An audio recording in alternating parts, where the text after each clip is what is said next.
வாழ்க வையகம், வாழ்க வையகம், வாழ்க வளமுடன். தென்னாடுடைய சிவனையே போற்று, எந்நாட்டவர்க்கும் இறைவா போற்று. ஸோ உலகமெங்கும் இருக்கும் ஸ்பிரிச்சுவல் டாக்ஸ் தமிழ் மக்களுக்கு உங்கள் அன்பான டிவைன் தினேஷன் வணக்கம். நவம்பர் மாத பலன்கள் சரிங்களா. இந்த நவம்பர் மாதம் வந்து இந்த வருஷத்துலேயே ரொம்ப சிறப்பான மாதம். ஏன்னா நிறைய நிகழ்வுகள் குரு அதிசார பயிற்சி நடக்குது சரிங்களா. நிறைய நிகழ்வுகள் நடக்க போது இதனால எந்த ராசிக்கு என்ன பலன் அப்படின்றத நம்ம பார்க்க போகிறோம்.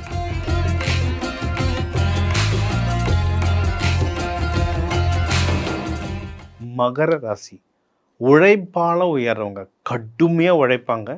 அந்த உழைப்பால் உயர்றவங்க சாப்பிட ரொம்ப பிடிக்கும், ருசித்து நல்லா சாப்பிடுவாங்க, நல்லா தூங்குவாங்க. வாழ்க்கையை நல்ல சந்தோஷமாக நிதானமாக வாழ்க்கையை வாழ பிறந்தவர்கள் மகர ராசி. அந்த மகர ராசிக்கு எப்படி இருக்க போகுது நவம்பர்னால் சூப்பராக இருக்க போகுது. ஜாக்பாட் ராசியில் மகர ராசியும் ஒன்று. ஏன்னா உங்களை குரு பகவான் 7ஆம் பார்வையை டைரெக்டாக பார்க்குறாரு. ஸோ எல்லாமே நல்லது. சரி, ஃபஸ்ட் பால் சிக்ஸர் டன். தனஸ்தானத்தில் ராகு பகவான் இருக்கிறதுனால செலவுகளை கொஞ்சம் பார்த்து செலவு பண்ணுங்கள். ஃபேமிலியில் இருக்க போது கொஞ்சம் பார்த்து பேசுங்க. டக்குன்னு டென்ஷன் ஆகும், கோபமாகும், வார்த்தை தவறிடக்கூடாது. நம்மளுடைய ஸ்ட்ரென்த் என்ன? பொறுமை. நம்மளுக்கு கோபம் வந்தானே யாராலையும் அதை கண்ட்ரோல் பண்ண முடியாது. நம்மளோட ஸ்ட்ரென்த்தை வச்சு ப்ளே பண்ணுங்கள். பொறுமையாக இருங்க. முதல்ல பண்ணுற அதே கேசரி முத்திரை. முதல்ல வந்து 200 வருஷத்துக்கு மேலே வாழணுன்றாங்க. என்ன சீக்ரெட்னா கேசரி முத்திரை. நாக்கை மடக்கி வச்சுட்டு அப்படியே அமைதியாக இருக்கும். சோறு தண்ணி இல்லைன்னா கூட 4 நாள் சோறு தண்ணி இல்லைன்னா கூட அப்படியே அமைதியாக மிதக்கிட்டு இருக்கோம், இல்லை கரை ஓரமாக படுத்துருக்கோம். அந்த கேசரி முத்திரை நீங்களும் அந்த நாக்கை மடித்து வச்சுட்டு அமைதியாக இருங்க. உங்களுக்கு எல்லாமே தானாக நடக்கும். நல்ல விஷயம். 3வது உங்கள் வீட்டை வந்து குரு பகவான் பார்க்குறாரு. சனி பகவானாக இருக்கார், குரு பகவானாக இருக்கார். பெஸ்ட்டு காம்பினேஷன் என்னென்னா காம்படிஷன் எக்ஸாம். நீங்கள் எக்ஸாம் எழுத போகிறீங்க, ப்ரமோஷனுக்கு அப்ளை பண்ண போகிறீங்க, ஏதோ ஒரு விஷயத்தில் நான் காம்படிஷன் பண்ண போகிறேன் அப்படின்னா எழுத்துப்பூர்வமாக இருந்ததுன்னா நீங்கள் வந்து வெற்றி அடைய ரொம்ப ஜாஸ்தி. ஏன்னா குரு சனி காம்பினேஷன்றது டாக்குமெண்டேஷன். நீங்கள் எக்ஸாமை எழுத போகிறீங்கன்னா எழுதுறதுக்கான பெஸ்ட்டான டைம்.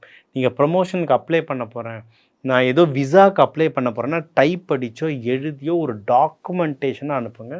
டாக்குமெண்டேஷனாக அனுப்புனீங்கன்னா நீங்கள் வெற்றி அடையிறதுக்கான வாய்ப்புகள் வந்து ரொம்ப ரொம்ப ஜாஸ்தியாக இருக்குது சரிங்களா. ஸோ மற்றபடி நீங்கள் என்ன இன்வெஸ்ட்மெண்ட் பண்ணாமல் இது ஒரு டீசெண்டான டைம் தான். மீதி எல்லாமே நார்மலாக இருக்குங்க. எதிரிகள் தொல்லை நார்மலாக தான் இருக்குது, ஒன்றும் பெரிய பயப்படுறதுக்கு இல்லை. டிசீஸ் எதுவுமே பயப்படுறதுக்கு இல்லை. ஜாக்பாட்டுன்னு சொன்னதுக்கு இன்னொரு விஷயம் என்னென்னா உங்கள் 7ஆம் வீட்டை குரு பகவான் பார்க்குறாரு. ஸோ கல்யாணத்துக்கு பொண்ணு மாப்பிள்ளை தேடுறவங்க இப்போ தேடுறதுக்கு வந்து பெஸ்ட்டான டைம். இல்லை எனக்கு ஆள் பார்த்தாச்சு கல்யாணம் பண்ணனாலும் இந்த நவம்பர் மாதம் பண்ணுறதுக்கு வந்து பெஸ்ட்டான டைம். ஏன்னா அதுக்கப்புறம் மார்கழியும் வந்துடும்.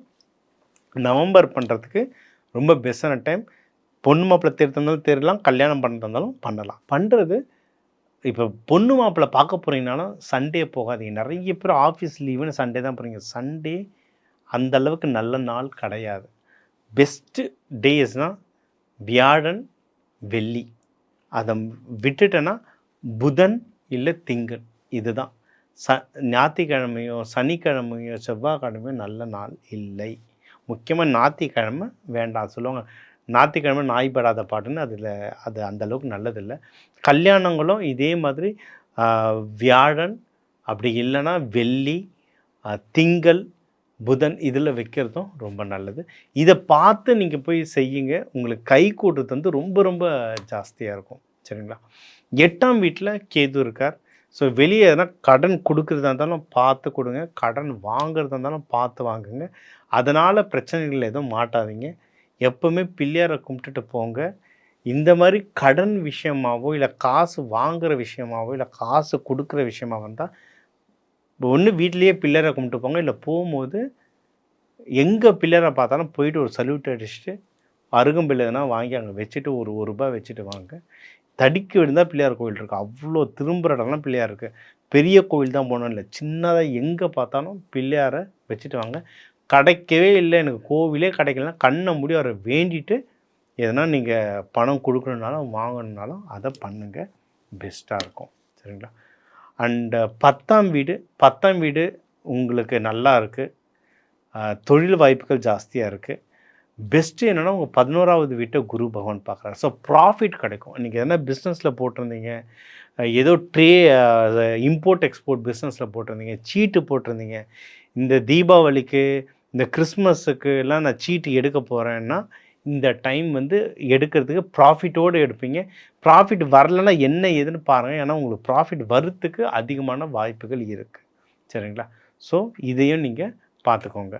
நீங்கள் வழிபட வேண்டிய தெய்வம் சிவபெருமான். முடிஞ்ச அளவுக்கு சனிக்கிழமைகளில் போய் வேண்டுறது ரொம்ப ரொம்ப நல்லது. இல்லையா லக்ஷ்மி நரசிம்மர் வேண்டுறதும் ரொம்ப ரொம்ப நல்லது சனிக்கிழமை நேரத்தில். மேலும் அக்டோபர் 18லேருந்து டிசம்பர் 20 வரைக்கும் ஒரு 62 நாள் குரு அதிசார பயிற்சி நடக்குது. ஸோ குரு பயிற்சினா என்ன, குரு அதிசார பயிற்சி என்ன? குரு பயிற்சினா ஒரு வீட்டில் இருந்து இப்போ நார்மலாக ஒரு மிதுன ராசியிலேருந்து கடக ராசிக்கு மூவ் ஆகிறார் வருஷத்துக்கு ஒரு தடவை அப்படின்னா அது குரு பயிற்சி. சரி, இது மூவ் ஆகுறாரு. இதுலேயே நடுவில் கொஞ்சம் ஒரு 60 நாள் முன்னும் பின்னமெல்லாம் போயிட்டு வருவாங்க. ஏன்னா கிரகங்கள்ன்றது ஒரே வட்டப்பாதையில் ஒரே மாதிரி போகாது. இது வந்து ஒரு சயின்ஸ் தான். கொஞ்சம் முன்னும் பின்னும் போகும். இந்தமாதிரி முன்னாடி போகிறது தான் அதிசார பயிற்சின்றோம். அதுதான் இப்போ இந்த அக்டோபர் 18லேருந்து டிசம்பர் 20 வரைக்கும் நடக்குது. ஸோ இந்த அதிசாரம் அப்போது என்னென்ன நடக்கும்னா நிறைய பேருக்கு பலன்கள் மாறும். கல்யாணத்துக்கு தேடுறவங்களுக்கெல்லாம் கல்யாணம் நடக்கும். ஜாபு ப்ரமோஷன் தேடுறவங்களுக்கு ப்ரமோஷன் அதிகமாக இருக்கும். குழந்தை பாக்கியம் தேடுறவங்களுக்கு குழந்தை பாக்கியம் கிடைக்கும். பணம் வரவு நிறைய பேர் அதிகரிக்கிறதுக்கு தேடுறவங்க எல்லாருக்குமே பண வரவு கிடைக்கும். ஸோ நிறைய பேருக்கு வாழ்க்கையில் நிறைய மாறுதல் கிடைக்கும். குருன்றது முழு சுப கிரகம். ஸோ சுப நிகழ்ச்சியாக ஜாஸ்தியாக வர்றதுக்கு நிறைய வாய்ப்புகள் இருக்குது. நோய் நொடிகள்லாம் குறையும். அதிகமான பண வரவுகள் வரும். அதை நல்ல இடத்துல இன்வெஸ்ட்மெண்ட் பண்ணுறதுக்கும் நிறைய ஆப்பர்ச்சுனிட்டி வரும். டாக்குமெண்டேஷன் சம்மந்தமாக நிறைய நீங்கள் கையெழுத்து போடுறது வரும். அது உங்களுக்கே சாதகமாக முடிகிறதுக்கும் நிறைய அதிகமான வாய்ப்புகள் இருக்குது. மேலும் நம்மளுக்கு இந்த அக்டோபர் மாதத்துலலாம் வந்து சூரியன் செவ்வாயெல்லாம் ஒன்றா இருந்தது. ஸோ நிறைய தடங்கள், நிறைய பேருக்கு அந்த வேலை, பணவரவு, குடும்ப விஷயங்கள் நிறைய விஷயத்தில் அந்த தடங்கள் இருந்துகிட்டே இருந்தது. இந்த நவம்பர் மாதம் சூரியன் செவ்வாயுமே வேறு வேறு வீட்டுக்கு பிரிஞ்சிட்டாங்க.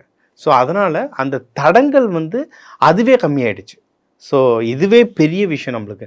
அந்த தடங்கள் எது இருந்ததோ அந்த தடங்கள் எல்லாமே இப்போ கம்மியாயிடுச்சு. கூட அந்த தடங்கள் பிரிஞ்சு குரு பகவான் நம்மளுக்கு ஆசீர்வாதம் பண்ணுறதுனால சுபிட்சமான விஷயங்கள் வந்து ஒன்றும் நல்ல ஜாஸ்தியாக மேலே வர்றதுக்கு வந்து ரொம்ப அதிகமான வாய்ப்பு இருக்குது. ஸோ அதனால தான் இந்த மாதம் வந்து ரொம்ப சுபிட்சமான மாதம்.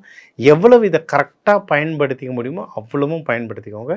ஏற்கனவே என்ன தெய்வங்கள்லாம் வழிபடணும், எப்படி வழிபடணும்னு ஃபுல்லாக சொல்லியாச்சு. எந்த நாளில் வழிபடணும், எந்த மாதிரி வழிபடணும்னு அதை ஃபுல்லாக கேட்டு அதே மாதிரி ப்ராக்டிஸ் பண்ணுங்கள். ரொம்ப நல்ல விஷயங்கள் வர வாழ்வோம். மேலும் உங்களுக்கு இன்னும் ஏதாவது சந்தேகங்கள் இருக்குது, உங்கள் தனிப்பட்ட ஜாதகத்துக்கு எனக்கு இந்த பிஸ்னஸ் பண்ணணும், இல்லை இந்த வண்டி வாங்கணும், இங்கே வீடு வாங்கணும், எந்த திசையில் வாங்கணும், இந்த மாதிரி உங்கள் ஜாதகத்துக்கு குறிப்பிட்டு எதனா கேள்விகள் இருந்தால் கீழே இருக்க நம்பரை நீங்கள் தாராளமாக கான்டாக்ட் பண்ணலாம். வாழ்க வளமுடன்.